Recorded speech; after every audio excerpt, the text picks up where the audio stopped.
रुख करदा है हरदीप जी, अगे यह तस्वीर तुहानूं इस तरह ही बनती नज़र आ रही है कि आने वाले समय दे विच जेकर आम चोणां हुंदियां ने SGPC च ते दो धड़े अज एक तस्वीर दिख गई कि एक पासे अकाली दल होएगा, दूजे पासे बीबी जगीर कौर दा धड़ा ते उहनां नूं सपोर्ट बाकी धड़ियां दी। पहली चीज तो मैं ये कहां कि बार बार हुंदा कि बीजेपी गल कर रही है, कांग्रेस गल कर रही है, अकाली दल अज दे दिन गल कर रहे हैं। मैं पहले यह गल कहां, इस तो मुनकर होने का कोई मसला ही नहीं। बीजेपी भी अज इनवॉल्व हैगी है, आम आदमी पार्टी भी इनवॉल्व हैगी है, कांग्रेस भी इनवॉल्व होंदी रही है, यह भी है। ठीक है। और कांग्रेस नाल रिलेटेड दो मैंबर्स भी हैगे ने। अज एक वखरा धड़ा जेकर ढींडसा दा बन गया, वो भी इनवॉल्व ने, everybody is involve.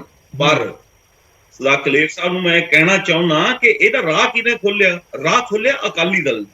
Akali Dal नूं भी बकायदा एक पोलिटिकल पार्टी के नाते कोई अधिकार कदे भी नहीं है कि वो जिहड़ा है इंटरफेयर करे, वो इस तरीके करे। इन्हां दे वध मैंबर रहे ने और पोलिटिकली अज अकाली दल जदों डाउन जा रहा है ते दूजियां सारियां धिरां सारियां पार्टियां ये चाहुंदियां ने किसी न किसी तरीके नाल इन्हां नूं नप्पिया जावे। इस तो इनकार नहीं किया जा सकता। रही गल तुसीं जिहड़ी कह रहे हो कि अगे तुहानूं की दिस, मैं ये नहीं कहता कि यह धड़ा जिहड़ा है कि धामी साहब का या जो है सुखबीर बादल होरां दा धड़ा ते मुड़ के बीबी जगीर कौर होरां दा धड़ा नहीं। मैनूं ये लगता है कि श्रोमणी अकाली दल वर्सेस सारियां पोलिटिकल पार्टीज अगली चोण होण जा रही है, जो भी होएगी। पर की ये चोण होएगी भी एक वड्डा सवाल आ। जिस तरीके नाल मुल्क दे विच वख-वख स्टेटां दे विच Delhi committee, Haryana committee and जो हजूर साहिब बोर्ड, तख्त पटना साहिब बोर्ड, उत्थे जिस तरीके नाल नॉमिनेशन पैटर्न चलदा पिया और जिस तरीके नाल इशारे होए ने इसदा लालपुरा वल्लों ऑल इंडिया गुरुद्वारा एक्ट बनाउण दी एक वड्डी जिहड़ी है तब्दीली, पोलिटिकल तब्दीली करन दी कोशिश होएगी सिख संस्था श्रोमणी गुरुद्वारा प्रबंधक कमेटी नूं, और उहदे नतीजे ने कोई बहुते सुखावे नहीं आउंदे समय विच, ਉਹ ਕੋ ਬਹੁਤੇ ਸੁਖਾਵੇਂ ਨਤੀਜੇ ਨਹੀਂ ਹੋਣਗੇ ਉਸਦੇ।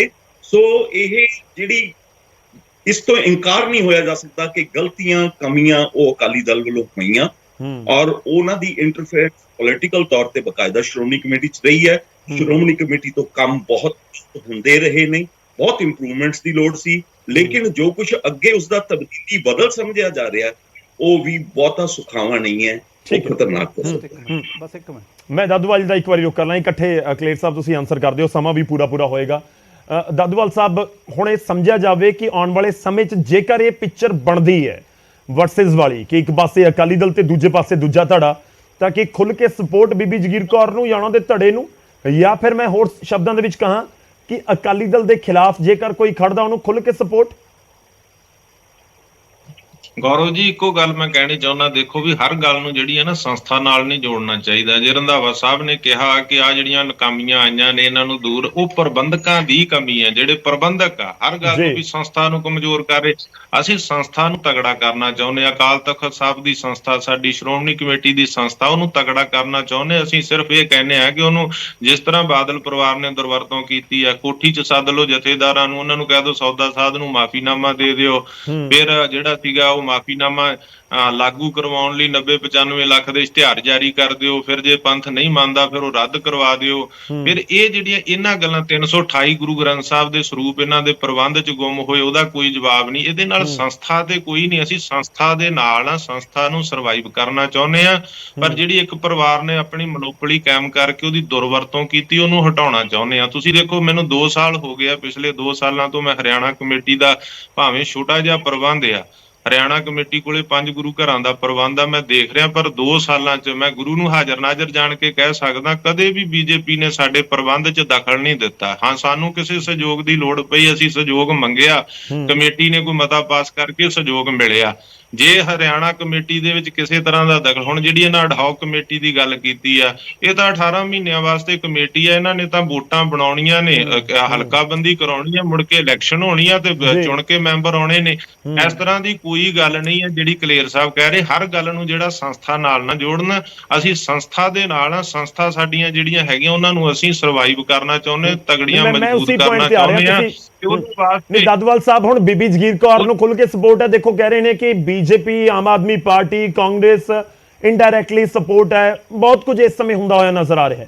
तो लोग जानना चाहते हैं कि क्लियर पिक्चर आम चोणां जो हुंदियां ਇਹਨਾਂ ਸੰਸਥਾਵਾਂ ਤੋਂ ਸਿਆਸੀ ਗਲਬਾ, ਜਿੱਦਾਂ ਬਾਦਲ ਪਰਿਵਾਰ ਨੇ, ਜਿਵੇਂ ਸਰਦਾਰ ਹਰਦੀਪ ਸਿੰਘ ਨੇ ਕਿਹਾ ਕਿ ਇਹਨਾਂ ਨੇ ਐਂਟਰੀ ਕਰਾਈ, ਇਹਨਾਂ ਨੇ ਸ਼ੁਰੂਆਤ ਕਰਾਈ ਆ, ਅਸੀਂ ਉਹ ਸਿਆਸੀ ਗਲਬਾ ਲਾਉਣ ਵਾਸਤੇ, ਇਸ ਮੋਨੋਪੋਲੀ ਨੂੰ ਤੋੜਨ ਵਾਸਤੇ, ਇਹਨਾਂ ਸੰਸਥਾਵਾਂ ਨੂੰ ਨਿਰਪੱਖ ਤੇ ਆਜ਼ਾਦ ਕੰਮ ਕਰਨ ਵਾਸਤੇ ਕੰਮ ਕਰਾਂਗੇ। ਤੇ ਜਿਹੜਾ ਵੀ ਮੈਦਾਨ ਵਿੱਚ ਆਵੇਗਾ ਉਹਦੇ ਮੋਢੇ ਨਾਲ ਮੋਢਾ ਜੋੜਾਂਗੇ, ਖੁਦ ਵੀ ਲੀਡ ਕਰਾਂ, ਖੁਦ ਵੀ ਯਤਨਸ਼ੀਲ ਆ, ਖੁਦ ਵੀ ਵਰਕ ਕਰਾਂਗੇ। ਮਤਲਬ ਤੁਸੀਂ ਐਸਜੀਪੀਸੀ ਵਾਲੇ ਪਾਸੇ ਆ ਸਕਦੇ ਹੋ, ਤੁਸੀਂ ਹਰਿਆਣਾ ਚ ਆਲਰੇਡੀ ਹੋ। ਬਿਲਕੁਲ, ਐਸਜੀਪੀਸੀ ਵੀ ਤਾਂ ਸਾਡੀ ਹੈ, ਸਾਡੇ ਪੂਰੇ ਜਿੰਨੀਆਂ ਭਾਰਤ 'ਚ ਸੰਸਥਾਵਾਂ ਨੇ ਉਹਨਾਂ ਗੁਰਦੁਆਰੇ ਪ੍ਰਬੰਧਾਂ ਨੂੰ, ਉਹਨਾਂ ਸੰਸਥਾਵਾਂ ਨੂੰ ਮਜ਼ਬੂਤ ਕਰਨ ਵਾਸਤੇ, ਉਹਨਾਂ ਨੂੰ ਨਿਰਪੱਖ ਕੰਮ ਕਰਨ ਵਾਸਤੇ। ਜੀ ਜੀ, ਨਹੀਂ ਮੈਂ ਇਹ ਸੋਚ ਰਿਹਾ ਕਿ ਇੱਕ ਹੋਰ ਧੜਾ ਫਿਰ ਤਾਂ ਖੜਾ ਹੋ ਗਿਆ ਕਿ ਜੋ ਦਾਦੂਵਾਲ ਸਾਹਿਬ ਦਾ ਧੜਾ ਹੋਏਗਾ, ਇੱਕ ਬੀਬੀ ਜਗੀਰ ਕੌਰ ਦਾ ਤੇ ਇੱਕ ਅਕਾਲੀ ਦਲ ਆਲਰੇਡੀ ਹੈਗਾ।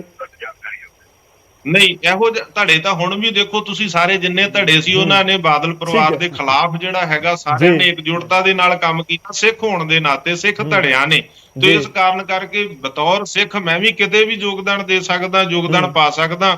ਤੇ ਇਸ ਤਰੀਕੇ ਨਾਲ ਜਿਹੜੀ ਇੱਕ ਗੱਲ ਇਹ ਜ਼ਰੂਰ ਮੈਂ ਕਹਾਂਗਾ, ਜਿਹੜੀ ਰੰਧਾਵਾ ਸਾਹਿਬ ਨੇ ਕਿਹਾ ਕਿ ਜਿਹੜੇ ਮੈਂਬਰਾਂ ਦੇ ਬੱਚੇ ਭਰਤੀ ਹੋਏ ਜਾਂ ਚਾਚੇ ਭਤੀਜੇ ਰਿਸ਼ਤੇਦਾਰ ਭਰਤੀ ਹੋਏ ਆ, ਇਸ ਤਰੀਕੇ ਦੇ ਲਾਲਚ ਦੇ ਕੇ ਇਹਨਾਂ ਨੇ ਜਿਹੜਾ ਨਾਲ ਲਾ ਕੇ ਰੱਖਿਆ ਹੋਇਆ, ਇਹਦੀਆਂ ਪ੍ਰਤੱਖ ਮਿਸਾਲਾਂ ਨੇ। ਮੈਂ ਰੰਧਾਵਾ ਸਾਹਿਬ ਨੂੰ ਕਹਾਂਗਾ ਕਿ ਆਉਣ ਵਾਲੇ ਸਮੇਂ 'ਚ ਸਬੂਤਾਂ ਦੇ ਸਮੇਤ ਵੀ ਕਿਹੜੇ ਮੈਂਬਰ ਦਾ ਪੁੱਤਰ ਭਤੀਜਾ ਜਾਂ ਭਰਾ ਕਿੱਥੇ ਕਿੱਥੇ ਲੱਗਾ ਉਹ ਜ਼ਰੂਰ ਦੱਸਣ। ਠੀਕ ਹੈ, ਚਲੋ ਮੇਰੇ ਕੋਲ ਸਮਾਂ ਪੂਰਾ ਹੈ। ਕਲੇਰ ਸਾਹਿਬ ਥੋੜਾ ਛੋਟਾ ਜਵਾਬ ਰੱਖਿਓ, ਕੰਕਲੂਡ ਕਰੋ। ਮੈਂ ਪਹਿਲਾਂ ਤਾਂ ਇਹ ਗੱਲ ਕਹਾਂ ਕਿ ਸ਼੍ਰੋਮਣੀ ਅਕਾਲੀ ਦਲ 6ਵੇਂ ਪਾਤਸ਼ਾਹ ਦੇ ਮੀਰੀ ਪੀਰੀ ਦੇ ਸਿਧਾਂਤ ਦੇ ਉੱਤੇ ਚੱਲਦਾ, ਔਰ ਜਿਹੜੀ ਸ਼੍ਰੋਮਣੀ ਗੁਰਦੁਆਰਾ ਪ੍ਰਬੰਧਕ ਕਮੇਟੀ ਹੈ ਪਹਿਲਾਂ ਹੋਣ ਦੇ ਵਿੱਚ ਆਈ ਸੀ, ਸ਼੍ਰੋਮਣੀ ਅਕਾਲੀ ਦਲ ਇੱਕ ਪੋਲੀਟੀਕਲ ਆਊਟਫਿਟ ਦੇ ਤੌਰ ਤੇ ਆਇਆ ਸੀ ਉਹਦੀ ਰਾਖੀ ਕਰਨ ਦੇ ਲਈ, ਔਰ ਅਸੀਂ ਤਾਂ ਸ਼੍ਰੋਮਣੀ ਗੁਰਦੁਆਰਾ ਪ੍ਰਬੰਧਕ ਕਮੇਟੀ ਦੀ ਚੋਣ ਸਿੱਧੇ ਤੌਰ ਤੇ ਲੜਦੇ ਹਾਂ, ਔਰ ਅਸੀਂ ਕਹਿੰਦੇ ਹਾਂ ਚੋਣ ਮੈਦਾਨ ਖੁੱਲਾ, ਜਿਹੜੇ ਵੀ ਪਾਰਟੀ ਨੇ ਲੜਨੀਆਂ ਚੋਣਾਂ ਹੋਣਗੀਆਂ, ਅੱਗੇ ਵੀ ਹੁੰਦੀਆਂ ਆਈਆਂ ਨੇ, ਆ ਕੇ ਲੜਨ। ਦਾਦੂਵਾਲ ਸਾਹਿਬ ਨੇ ਆ ਕੇ ਲੜਨੀਆਂ, ਸਵਾਗਤ ਹੈ, ਇਹਦੇ 'ਚ ਕੋਈ ਦੋ ਰਾਏ ਨਹੀਂ। ਔਰ ਜਿਹੜੀ ਗੱਲ 328 ਸਰੂਪਾਂ ਦੀ ਕਰਦੇ ਨੇ, ਅੱਜ ਸਾਡਾ ਵਿਸ਼ਾ ਨਹੀਂ, ਮੈਂ ਜਾਣਾ ਨਹੀਂ ਚਾਹੁੰਦਾ, ਪਰ ਉਹ ਸਰੂਪ ਕਿਤੇ ਨਹੀਂ ਹੋਏ ਸੀ। ਉਹ ਸਾਰਾ ਅਕਾਲ ਤਖਤ ਦੇ ਜਥੇਦਾਰ ਸਾਹਿਬ ਨੇ ਉਹਦੀ ਇਨਕੁਆਇਰੀ ਵੀ ਕੀਤੀ, ਉਹ ਦੱਸਿਆ ਕਿ ਕਿਸ ਤਰੀਕੇ ਦੇ ਨਾਲ ਸਰੂਪ ਤਾਂ ਪਹੁੰਚ ਗਏ ਸੀ। ਉਹ ਜਿਹੜਾ ਬੰਦਾ ਸਿਰਫ ਰਿਕਾਰਡ ਕੀਪਰ ਸੀਗਾ, ਉਹਨੇ ਮਾਇਆ ਨਹੀਂ ਜਮ੍ਹਾਂ ਕਰਾਈ ਸੀ, ਉਹਨੂੰ ਸਜ਼ਾ ਲੱਗੀ। ਉਹ ਜਾਣਾ ਨਹੀਂ ਚਾਹੁੰਦਾ ਮੈਂ ਉਸ ਵਿਸ਼ੇ ਦੇ ਵਿੱਚ। ਔਰ ਤੀਸਰੀ ਜਿਹੜੀ ਵੱਡੀ ਗੱਲ ਹੈ, ਦੇਖੋ ਦਾਦੂਵਾਲ ਸਾਹਿਬ ਫੇਰ ਦੁਬਾਰਾ ਇੱਕ ਚੀਜ਼ ਆਪਣੇ ਪਾਰਟ ਤੇ ਛੱਡ ਜਾਂਦੇ ਨੇ, ਨੋਟੀਫਿਕੇਸ਼ਨ ਕਹਿੰਦੇ 18 ਮਹੀਨੇ ਦੀ ਹੈ। ਮੈਂ ਫੇਰ ਕਹੂੰਗਾ ਕਿ ਮੈਂ ਤਾਂ ਵਕੀਲ ਦੇ ਤੌਰ ਤੇ ਉਹ ਪੜ੍ਹਦਾ ਰਹਿਣਾ, ਉਹਨੂੰ ਦੁਬਾਰਾ ਪੜ੍ਹ ਲੈਣ। ਉਹ 'ਚ ਲਿਖਿਆ ਹੋਇਆ ਵੀ ਹਰ 18 ਮਹੀਨੇ ਵੱਧ ਜਾਇਆ ਕਰੂਗੀ। ਉਹ ਲਾਈਨ ਸ਼ਾਇਦ ਦਾਦੂਵਾਲ ਸਾਹਿਬ ਨੀਚੇ ਛੱਡ ਗਏ ਨੇ ਕਿ ਹਰ 18 ਮਹੀਨੇ ਬਾਅਦ ਉਹ ਰਿਨਿਊ ਵੀ ਹੋਇਆ ਕਰੂਗੀ, ਜੇ ਚੋਣ ਨਾ ਹੋਈ ਅੱਗੇ ਵੱਧ ਜਾਇਆ ਕਰੂਗੀ। ਸੋ ਸਿੱਧੇ ਤੱਕ ਨਾਲ ਕਬਜ਼ਾ। ਸੋ ਮੈਂ ਦੁਬਾਰਾ ਇਹ ਗੱਲ ਕਹਿਣਾ, ਔਰ ਦਾਦੂਵਾਲ ਸਾਹਿਬ ਨੂੰ ਖਾਸ ਕਰਕੇ, ਇਹਨਾਂ ਦਾ ਮਕਸਦ ਹੈ ਸਿਰਫ ਤੇ ਸਿਰਫ ਬਾਦਲ ਪਰਿਵਾਰ ਦਾ ਵਿਰੋਧ ਕਰਨਾ, ਕਿਉਂਕਿ ਇਹੀ ਬੀਬੀ ਜਗੀਰ ਕੌਰ ਜਦੋਂ ਸ਼੍ਰੋਮਣੀ ਗੁਰਦੁਆਰਾ ਪ੍ਰਬੰਧਕ ਕਮੇਟੀ ਦੇ ਪ੍ਰਧਾਨ ਸੀ, ਦਾਦੂਵਾਲ ਸਾਹਿਬ ਦੇ ਬਿਆਨ ਕੱਢ ਲਓ, ਇਹ ਪ੍ਰਧਾਨ ਦੇ ਤੌਰ ਤੇ ਨਹੀਂ ਨਿੰਦਦੇ ਸੀ, ਇਹ ਸ਼੍ਰੋਮਣੀ ਗੁਰਦੁਆਰਾ ਪ੍ਰਬੰਧਕ ਕਮੇਟੀ ਨੂੰ ਨਿੰਦਦੇ ਸੀ, ਇਹ ਬੀਬੀ ਜੀ ਤੇ ਨਿੱਜੀ ਅਟੈਕ ਕਰਦੇ ਸੀ। ਕੀ ਬੋਲਿਆ ਇਹਨਾਂ ਨੇ, ਇਹਨਾਂ ਨੂੰ ਵੀ ਵੱਧ ਪਤਾ। ਆਪਾਂ ਕਿਤੇ ਨਾ ਕਿਤੇ ਆਪਾਂ, ਮੈਂ ਫੇਰ ਦੁਬਾਰਾ ਕਹਿਣਾ ਕਿ ਜਿਹਨੇ ਚੋਣਾਂ ਲੜਨੀਆਂ ਨੇ, ਸਵਾਗਤ ਹੈ, ਲੜੋ। ਸਿੱਖ ਪੰਥ ਹੈ, ਉਹ ਤਾਂ ਵੋਟਾਂ ਪਾਉਣੀਆਂ ਨੇ, ਜਿਹੜੇ ਅੱਜ ਮੈਂ ਰੰਧਾਵਾ ਸਾਹਿਬ ਵੀ ਹੋਣਗੇ, ਵੋਟਾਂ ਪੈਣਗੀਆਂ। ਰੰਧਾਵਾ ਸਾਹਿਬ ਬਹੁਤ ਛੋਟੀ ਸਟੇਟਮੈਂਟ, ਬਹੁਤ ਘੱਟ ਸਮਾਂ ਮੇਰੇ ਕੋਲ। ਰੰਧਾਵਾ ਜੀ, ਇਹ ਹੁਣ ਸਿਆਸੀ ਧਿਰਾਂ ਜੋ ਇੰਟਰਫੇਰੈਂਸ ਦਾ ਇਲਜ਼ਾਮ ਲੱਗ ਰਿਹਾ ਹੈ ਕਿ ਬੀਬੀ ਜਗੀਰ ਕੌਰ ਧੜਾ ਹੁਣ ਇਸ ਤਰੀਕੇ ਨਾਲ ਆਮ ਚੋਣਾਂ 'ਚ ਵੀ ਨਜ਼ਰ ਆਏਗਾ, ਜਿੱਥੇ ਢੀਂਡਸਾ ਸਾਹਿਬ ਦਾ ਸਮਰਥਨ ਜਾਂ ਹੋਰ ਜਿਹੜੀਆਂ ਜਥੇਬੰਦੀਆਂ ਦਾ ਸਮਰਥਨ ਆ ਉਹ ਮਿਲੇਗਾ। ਦੇਖੋ, ਪਹਿਲੀ ਤਾਂ ਗੱਲ ਇਹ ਆ ਕਿ ਬੀਬੀ ਜੀ ਅੱਜ ਖੜੇ ਹੋਏ ਨੇ, ਇਹ ਜਿਹੜੀ ਲੜਾਈ ਆ 2015 ਤੋਂ ਚੱਲ ਰਹੀ ਆ, ਤੇ ਇੱਕ ਸਮਾਂ ਇਹ ਵੀ ਸੀ ਕਿ ਅਸੀਂ 6 ਜਣੇ ਰਹਿ ਗਏ ਸੀ, ਪਰ ਅਸੀਂ ਆਪਣੀ ਸਿਧਾਂਤਕ ਲੜਾਈ ਲੜ ਰਹੇ ਹਾਂ ਤੇ ਅੱਗੇ ਲੜਦੇ ਰਹਾਂਗੇ।